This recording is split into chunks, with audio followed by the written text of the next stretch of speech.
Some people text, some people trim, some people scroll their For You page. But me, I want to use my precious, undisturbed toilet time to play games. Because some of my favorite gaming moments came from the bathroom.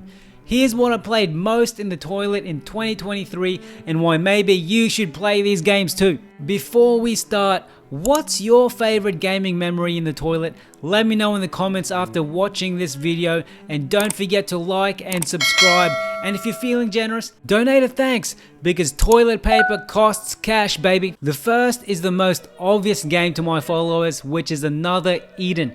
If you want a JRPG that brings you back to the Final Fantasy VI and Chrono Cross days, but with modern graphics, addictive JRPG elements, a beautiful soundtrack, an awesome community, and a fantastic story that may never end, try out another Eden. Just be careful. I used to once proudly say that even if it's a gacha game with horrible pull rates, you can enjoy almost all of it without spending a cent. But they've introduced a new system called the Stellar Awakening system that kind of pressures people to spend a lot of money to max out their favorite characters, which ain't cool, but hopefully they'll fix it soon. And yes, I know many, if not most, free-to-play games, such as the one I'm about to mention next, are guilty of this too, which is something we should all reflect on the next time we're taking a dump. My favorite things to do while playing another Eden in the toilet are doing dungeon runs so I can get light or shadow points for my characters, or tweaking my new characters and teams to reach that damage cap. There was nothing more satisfying than finally getting my series to reach that billion plus damage mark with my favorite skill, Volley Fire. The next game I love playing in the toilet is none other than Honkai Star Rail.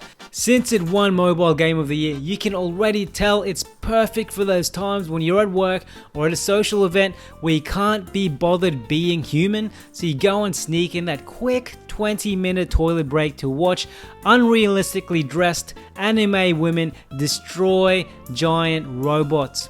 Brought to you by the same billionaires who gave you Genshin Impact, Honkai Star Rail is another free-to-play gacha RPG that's on mobile, Steam, and now on PS5.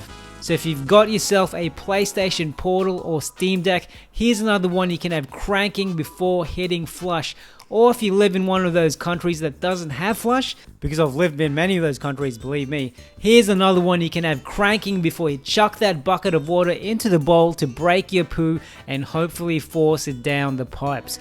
I love the grand scale of this game, the battle animations, and some of the deep lore, especially the story behind the Aeons. I'll be honest, I'm still a newbie to this game, so there's much I haven't figured out yet, but the best part about Honkai Star Rail is its soundtrack. Now you can hide any other sounds you may be making as everyone else outside wonders, what on earth is taking this dude so long?